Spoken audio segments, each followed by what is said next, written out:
Welcome back to another episode of Player Profiler News PrimeTime. I'm your host on Tuesdays, as always, Jake. You can follow me on X, Twitter, whatever you still call it, at Louis Lewis 5. That's LEWYLEWIS and the number 5.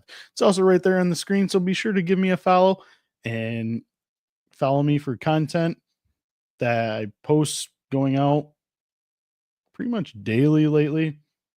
Just check back, especially with news coming out. It's just going to start feeding up more and more. Also, check us out here at Player Profiler. Each and every day, we got news episodes and new podcasts, new shows coming out every single day. So tune in and click that like, follow, and subscribe. On today's episode, I will be covering news happening around the league in the last couple of days and week. And I'm going to give you my top 5 fades for redraft and best ball this year. So without further ado, let's get fantasy.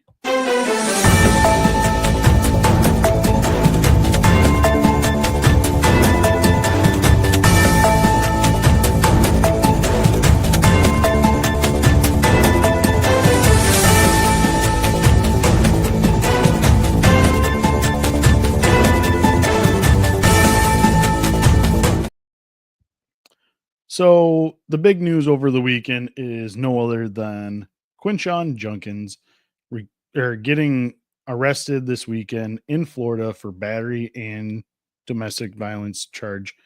Now, we don't know if it's going to be a long-term lingering issue or if it's a serious offense and what could happen.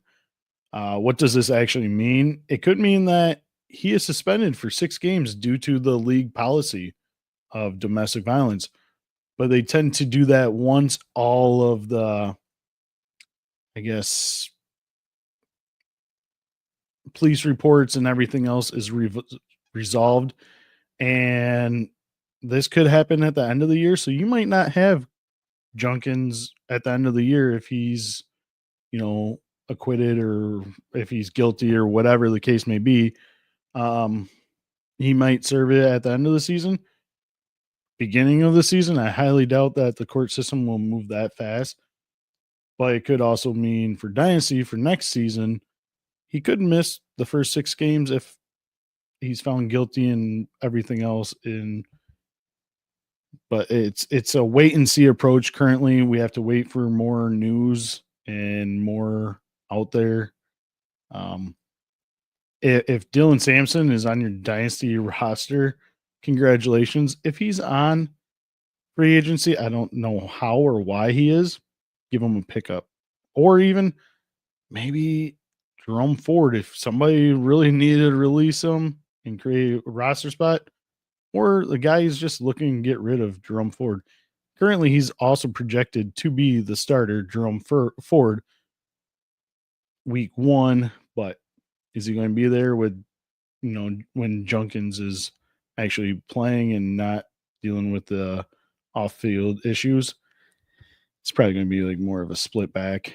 But just in case, you never could be too sure about everything. This backfield in general, though, I was completely out in the first place just because it could be a 33% carry for everyone.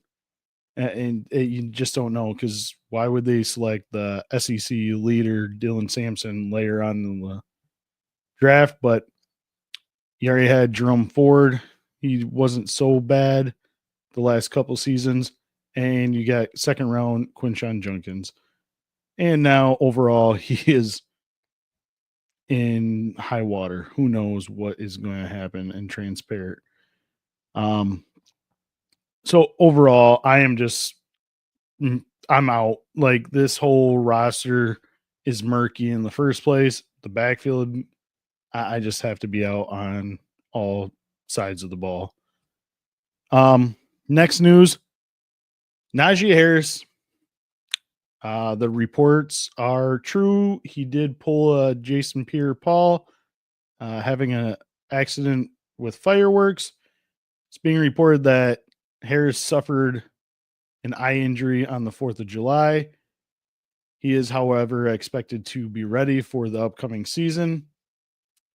I just, man, I don't know. I don't understand some of these. I know it's a freak accident, but stay away from fireworks, especially after Jason Pierre-Paul lost his fingers. I still feel, though, the need to draft Amari Hampton whenever he slides in to me in the 5th round. It's very slim and never, but there has been occasions I have picked him in the 5th round. And to me, I think he might get brought along slowly with, 10, 15 touches a game. But once Harris shows his older age, boom, Hampton is getting 20 plus opportunities per game starting at least week 11. I'm telling you, Hampton is going to be the workhorse in the fantasy playoffs that you're wanting. I just much rather have him in the 5th rather than the 4th, but if it's late in the 4th, so be it.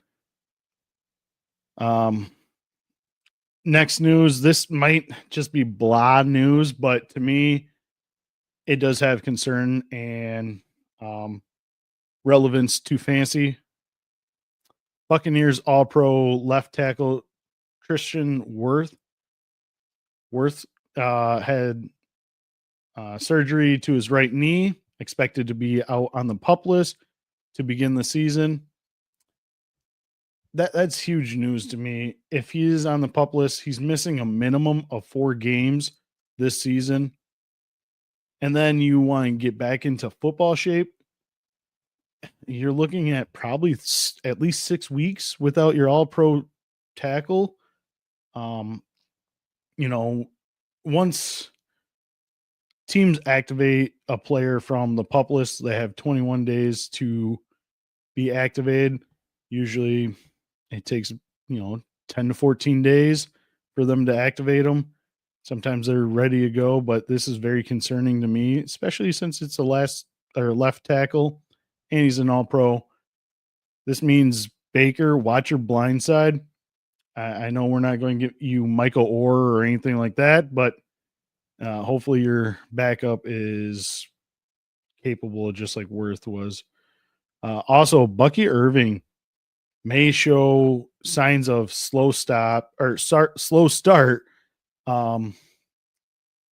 So that could be a hazard as well if the left side is hard to block once Tristan Wirfs is out completely. It's left to be seen. I would monitor that, especially for preseason football. I mean, a lot of this, you want to see how they're going to react, how it's going to evolve, and what it could mean for fantasy in general. I mean, that is fantasy news to me. Also, other news, Mike Williams is put on the PUP list. Again, he's missing at least 4 weeks. He's probably going to be 6 plus. I mean, that's just how I figure it. I don't know the extent of his injury. I just got news today. Also, Jawan Jennings wanting a trade or a contract extension. He is pulling the Jonnu Smith of wide receivers right now.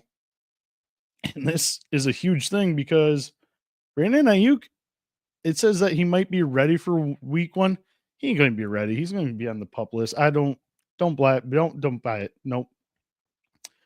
Every year you see reports coming. Oh, he's ahead of schedule. He is not ahead of schedule. He's just right where he should be, progressing. It's just how it's going to happen. To me, I feel Juwan Jennings is a complete buy right now, and Ricky Pearsall. I love both of them. Juwan Jennings does the dirty work. He does the blocking. He gets those targets for you. I know Podfather himself loves a Juwan Jennings for his team. Cody Carpenter, he created the dog rating for him. Unfortunately, he's not sticking behind his dog. But I really enjoy watching him I'm getting more and more inclined to join the dog rating on Juwan Jennings. That is why I am all in on him as well. Last week, you could check back, and I actually mentioned him. He's actually on the thumbnail of last week's episode. But last news for today, there is at least 30 second rounders that have still unsigned their rookie contracts. The only two that have so far this year is Browns, Carson Schwessinger, and Texans, Jaden Higgins. Both of these contracts were fully guaranteed money, and that is why everyone is holding out because they want guaranteed money too. If I was one of them, I want to get paid. I want that money. I need that money. It's my long-term future. If I bust, so be it. But hey, I have millions of dollars. If I suck right away, they're going to cut me, and I'm not going to be worth a damn. But the first official NFL training camp holdout is Trey Harris, wide receiver of Ole Miss, and now he is with the Chargers. This is why you're probably hearing the Quinton Johnson making plays rumors. He does that every year. He's making plays. This guy sucks. He can't catch the ball normally, and he's not going to be anything relevant once Trey Harris touches the field. But these players just need to sign, hopefully, and get the proper reps. The training camp itself, it's underway now. It's one of the biggest times and most valuable time that you need. If you start missing this, you're going to miss a whole bunch of chemistry that you could build up with your teammates, your quarterback, especially Trey Harris. I understand from their personal side, but for us fantasy gamers, we want you in there. We need you to participate and get going. But that is the news around the league. I'm looking forward to digging deep into my fades of the year. But let's hear what the Podfather has cooking up. Hey, why do we partner with the FFPC? Because they have the widest variety of fantasy football formats, and it's the easiest place to find all types of fantasy football contests in the world. What if you want to play for high stakes? Well, they have a $6 million prize pool with their Fantasy Players Championship. They also have way too early best ball leagues that start in February and Dynasty leagues. They have the closest thing to a liquid market for orphans that there is in all of Dynasty. And the FFPC has sponsored us for half a decade because we are actually delivering information that can help fantasy gamers, and they're generating so much interest and bringing in so many new users, casual users even. The FFPC creates a unique experience where you can both compete against the best and make money. Use promo code UNDERWORLD to get $25 off your first team. $25 off your first team at the FFPC with promo code UNDERWORLD. Go get it! Yeah, you're looking for a league that's never going to fold. FFPC is the way to go. You're doing a dynasty. Every one of us that does a dynasty, I hope it doesn't fold. I don't hope it doesn't fold. At FFPC, it does not fold. It just finds a replacement for that next orphan and continues to grow. So you get all these good players, you have these draft picks, whatever. The league is not going to fold. They're going to find somebody to replace it. Use promo code UNDERWORLD. Also, I totally forgot. News came out today. I am recording on Monday. The wife and I just bought a house, so everything's chaotic. It's late at night.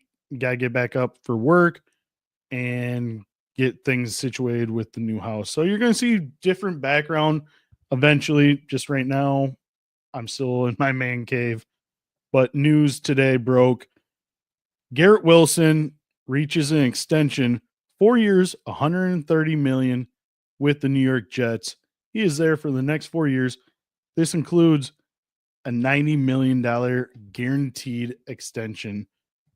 That is huge for him. He's a top 15 wide receiver in the NFL right now.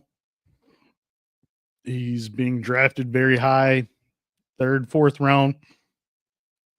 I think this year he's going to finish as a wide receiver 1 personally. Connection with a familiar face in Justin Fields. They did play at college together at Ohio State, but nonetheless, Justin Fields did support DJ Moore 2 years ago. That was a wide receiver 1 finish for DJ Moore, best he's ever had. Look for Garrett Wilson to be a wide receiver 1 this coming season. Now, let's get into my top 5 fades for me.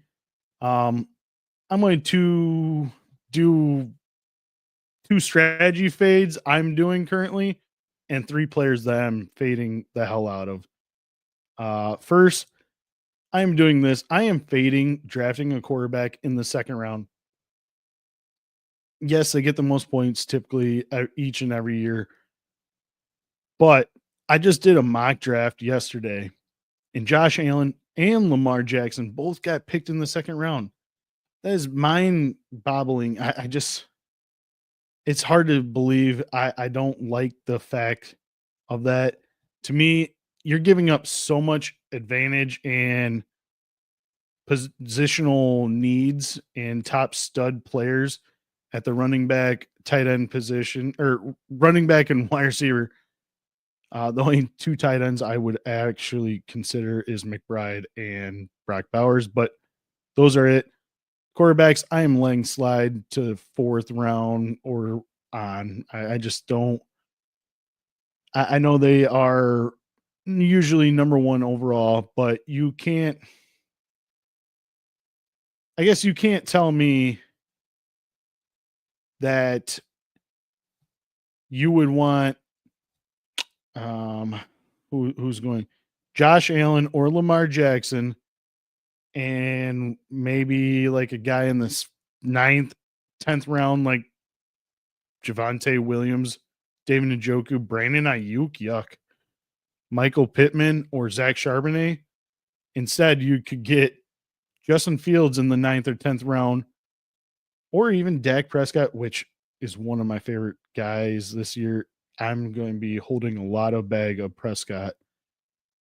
And one of these studs, Ladd McConkey, Kyron Williams, Bucky Irving, Jonathan Taylor, JSN, T. Higgins, or even A.J. Brown.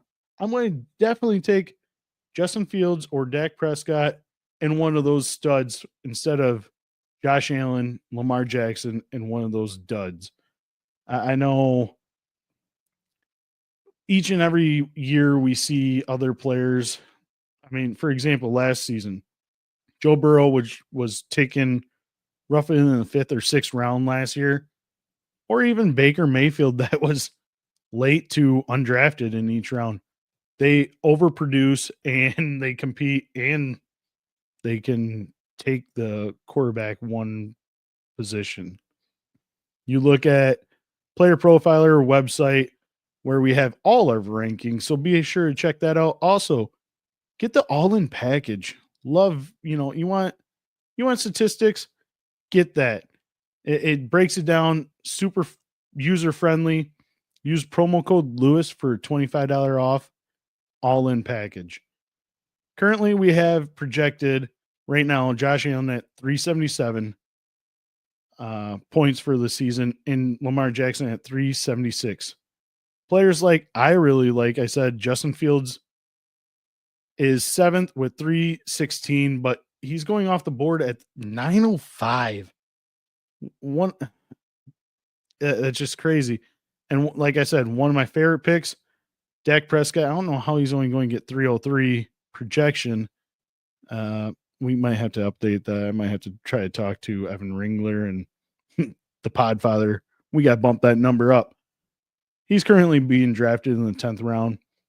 Huge value, and I love to have him stack with either CeeDee Lamb if you have him in the 1st, or in the or later on you could get George Pickens to pair with him. That is why I'm just fading 2nd round quarterbacks in all drafts. I'm passing. I don't like it. There's more value to be had later on in quarterbacks this year.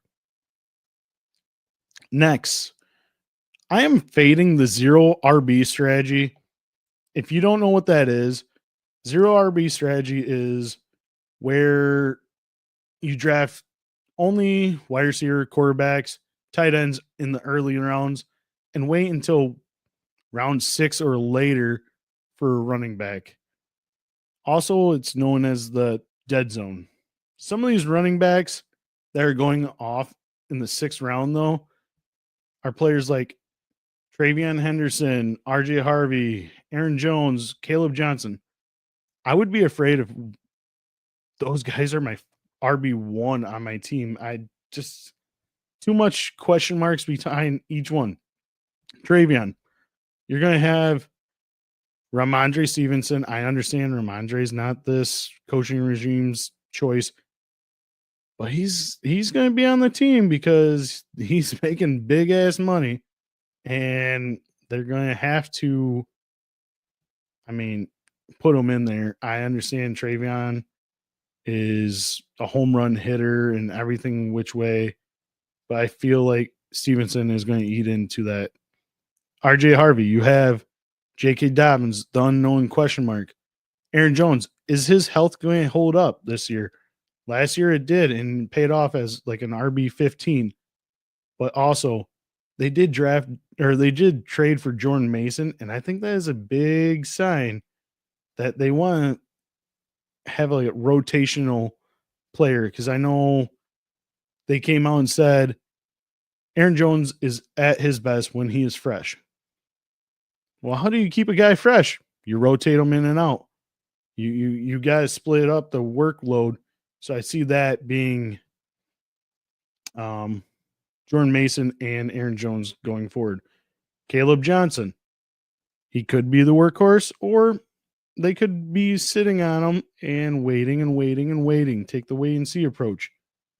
And you got Jalen Warren there. I really love this year, though, hammering RBs in the draft. If you could draft Ashton Jainty in the first and come back and hammer CMC, you got 2 dominating players, your first 2 picks. Congratulations. You're probably going to go all the way as long as CMC stays healthy. Getting CMC in the 2nd round is high risk, but very, very high reward. By the way, congratulations to the McCaffrey family on welcoming their baby girl. Welcome to fatherhood, CMC. Anyways, also, you could stock up on wires at the wide receiver position in the first couple rounds and get players in the 3rd or 4th round. These players right now are going in the 3rd round. Jonathan Taylor, that value is screaming my name. Josh Jacobs, I'm a huge Packer fan, but Josh Jacobs is a menace. Like, I think I read a report in 1st and goal to go, he ranked 1st in like touchdowns, missed tackles, yards per carry. He just dominated, and that offense line got a whole lot better with adding Banks. Kyron Williams, I know everyone hates him. But he keeps on putting out RB8 numbers each and every year the last couple of seasons. And I think he still gets those touchdown volume this year. I don't think they're going to run away from him. I know they got Jacquizz Hunter and Blake Corum, but I really love the Kyron Williams in the 3rd round. The last couple of years, it's been 1st, 2nd round. How can you not love that? Or even better, you could get Chase Brown, Breece Hall, Ken Walker, Joe Mixon, Elvin Kamara, James Cook, all in the 4th round. These are where I'm drafting my running backs. If I don't get CMC in the 2nd round or late 1st, these are where I'm hammering. I'm hammering these players absolutely in the 3rd and 4th round. That is where you should be. And sometimes in the 5th, you might even get a Joe Mixon or Elvin Kamara sliding. Those guys are going to be workhorses, especially Ken Walker as well. I think this coaching regime likes him way more than Zach Charbonnet. I don't even think they care about Zach Charbonnet.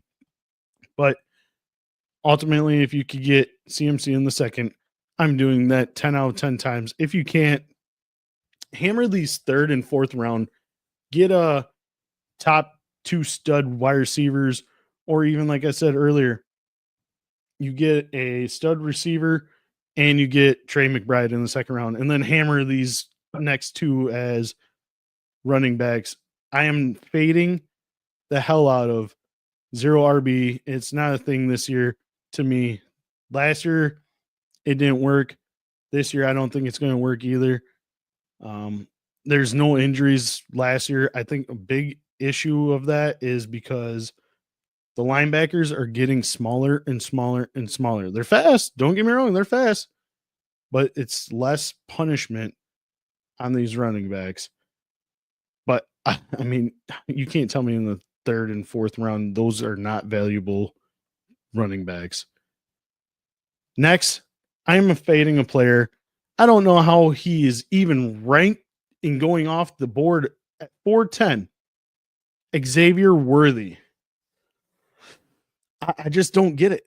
He's going off that early. I don't get it. We have Rashid Rice coming back from an injury. He had a 35% target share before his injury. Yeah, I know. I understand. Worthy is a rookie. He's coming in. He's going to be brought along slowly, blah, blah, blah. Guess what? Still, this guy is a top target earner. 35% is amazing. And he's coming back. He's going to be healthy. He's already running little routes without brace, and he's just going to come back with a vengeance. Also, Travis Kelce, I don't care what you say, he is still going to be a factor. I don't understand how he is not. He's dedicating his time. He's being reported losing 25 pounds, wants to play faster, wants to play lighter, wants to actually get involved and be better than what he was at the last end of the season. He is pissed at himself of how he finished the season. And I mean, maybe the Super Bowl loss kind of did it in, but ultimately he was mad. And we look at last year as a down year. He still demanded 133 targets. That's a down year.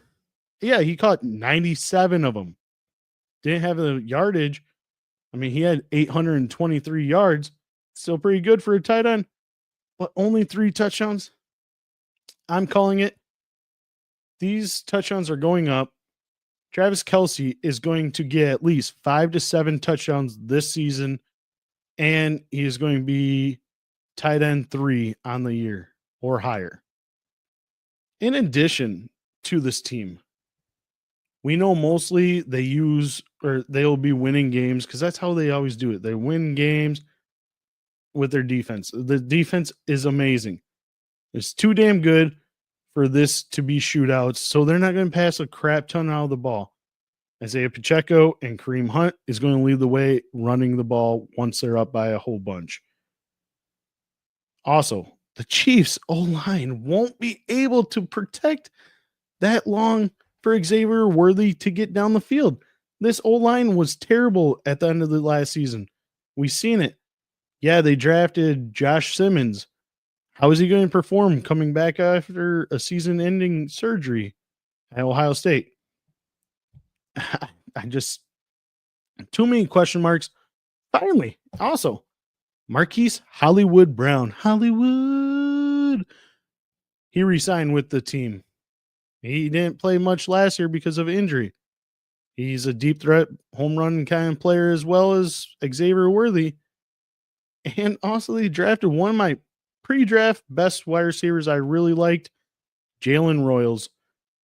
I'm just out on Xavier Worthy at 410 ADP. Are you kidding me? I'm just totally out. There's so many more guys I would much rather have than him.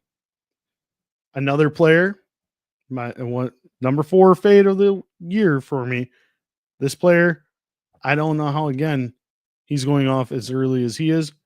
Brandon Ayuk, I'm off. I understand, I already mentioned earlier, reports are he's ahead of schedule, blah, blah, blah. Everyone's always ahead of schedule when they're coming back from ACL.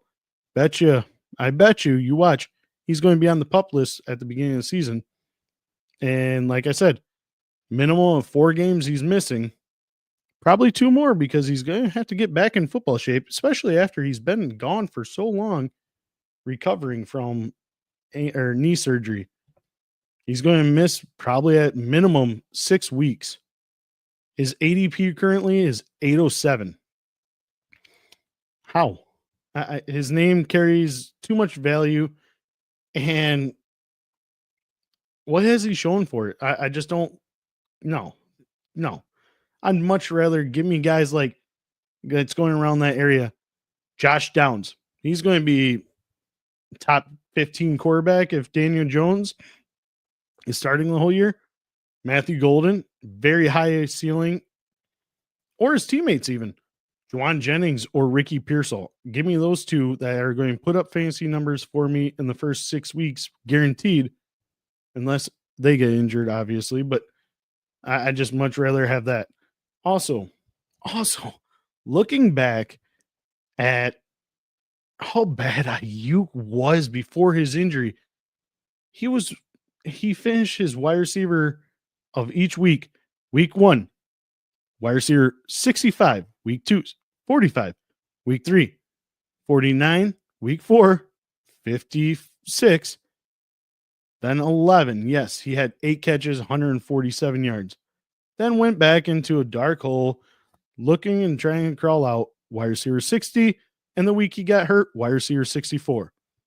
Those are not type of numbers I want to spend on an 8th round draft pick this year. And he's going to be missing time? Hell no. Those are weak performances.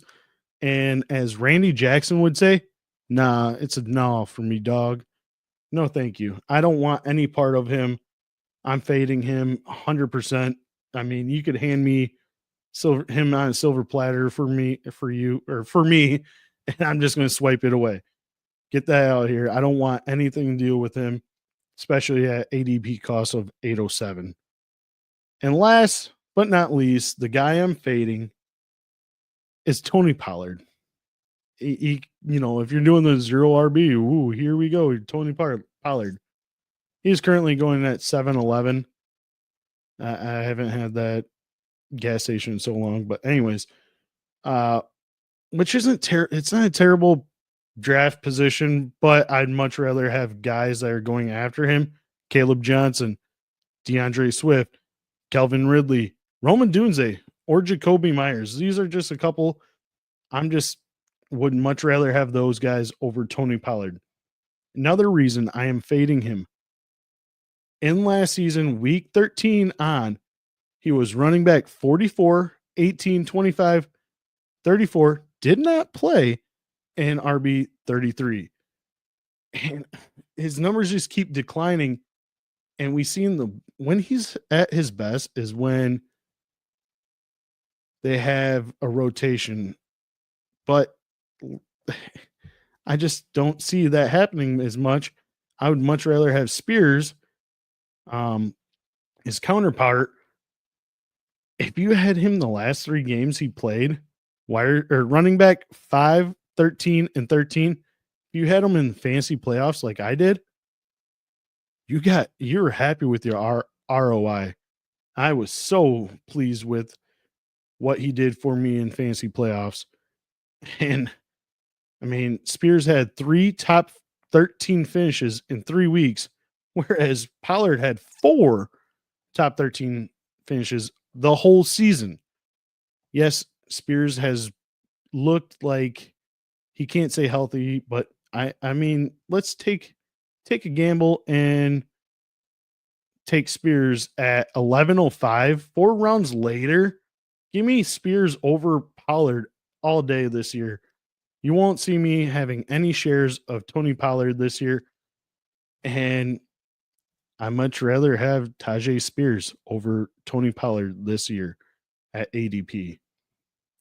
Chat, let me know what you think. Do you like any of my fades? Like, am I just being unrealistic? Or do you like, and are you going to follow me? Let me know. Drop a like, comment, let me know. Also, here at Player Profiler, we have Fast Draft. Join the Rabbit. It is a 15-round best ball. We just rolled it out a couple weeks ago. It's already over 50% filled. But once that one ends, don't worry. We're going to get another Rabbit going on. Be sure to use promo code Lewis, LEWIS, for a $50 dollar for dollar deposit match. So tune it and be sure to use that. And, thank you so much for following us here. But that is a wrap of today's episode of Player Profiler News PrimeTime. If you enjoyed the show, give it a like, follow, subscribe, click that little bell notification, and also follow us all here at Player Profiler for fantasy tips and analysis. Remember to give my Twitter a follow, X, whatever you call it, at Louis Lewis 5. That's LEWI. Actually, it's LEWY, LEWIS, and the number 5. Also, I do have my own fantasy podcast. It's called Fantasy Endzone. Give it a listen. New episodes come out every Tuesday during the off season, and then Tuesday and Fridays during the season. So check that out. Let me know what you think of that. And guess what? I'll see you fantasy gamers next week. Peace.